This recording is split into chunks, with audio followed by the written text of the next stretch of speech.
I'm going to tell you how to make all of your messaging more effective. And that's with one single tool, understanding your ideal customer. Now, if you've ever heard the term buyer persona or target market, you may have had a similar experience as I did when I first learned of that term. And that's that it felt kind of gross and weird to understand your customers as a target market, like you're literally putting a target on their back. As I learned more about marketing and started to reimagine it as an exchange that happens between creator and consumer, I realized that having a target market is not about manipulation at all, if you don't want it to be. It's about empowering your customers and the people that you serve by really understanding them and being able to relay your message in a way that resonates with them. Knowing your ideal customer allows you to be more empathetic and get into their head and understand truly what they're going through, what kind of things bother them, what they're dreaming about. And when you understand all of that, you can use your gifts and you can do your work in a more meaningful and impactful way.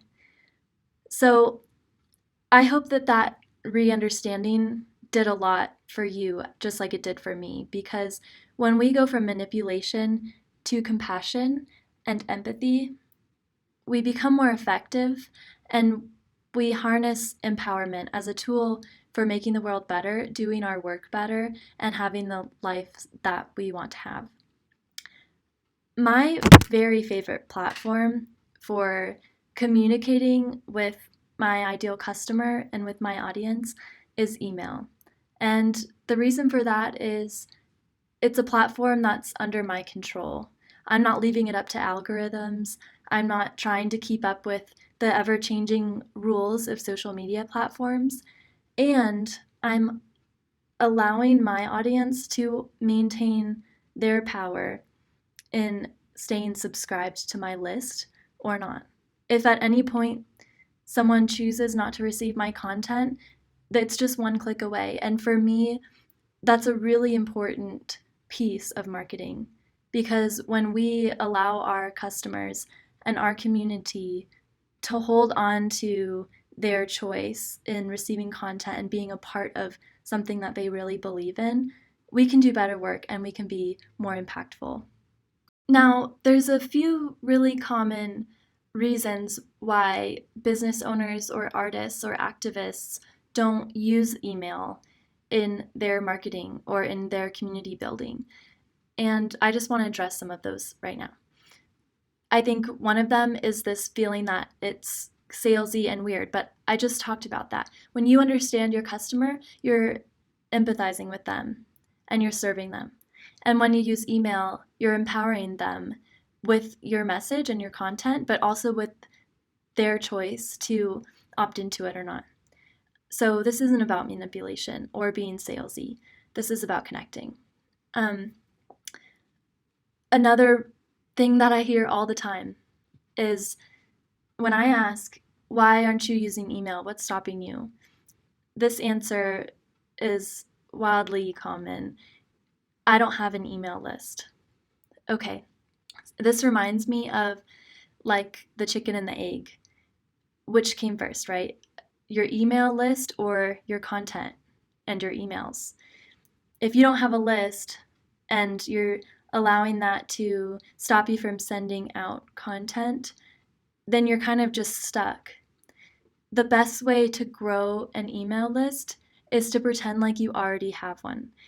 Now, if you watched my last video and you took those quick actions, then chances are you wrote down a bunch of names of people that are already in your community, that already would like to hear what you have to say.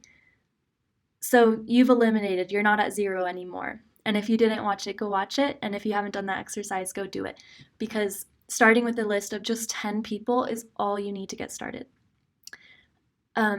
Once you do start pretending like you have a list and engaging with that community, it grows from there. If you're waiting to have some lengthy list of 50 or 100 or 1,000 people before you start giving value, then you're just stuck. So I want to push that one out the door. I don't want that to be a reason that you don't start connecting with your community right now. The final reason that I think people often stop themselves from using email, this incredible tool, is that it feels time consuming. And my response to that is yes. It's also incredibly rewarding in terms of your investment. When you invest your time, you're creating that relationship and creating a connection with your community, and your return on that investment is huge. One very concrete thing that takes away some of the time consumingness of email is using automation.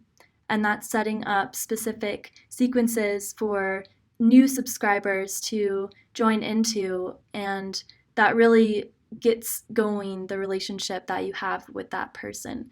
And so by automating that step, you're increasing your success and you're taking some of the time away from one-on-one nurturing that new relationship every time that it comes up. So I'd love to know if any of these reasons were stopping you from using email to empower your community and get your message out there. Which ones, or how did they feel? And what do you think now about those reasons to not do it?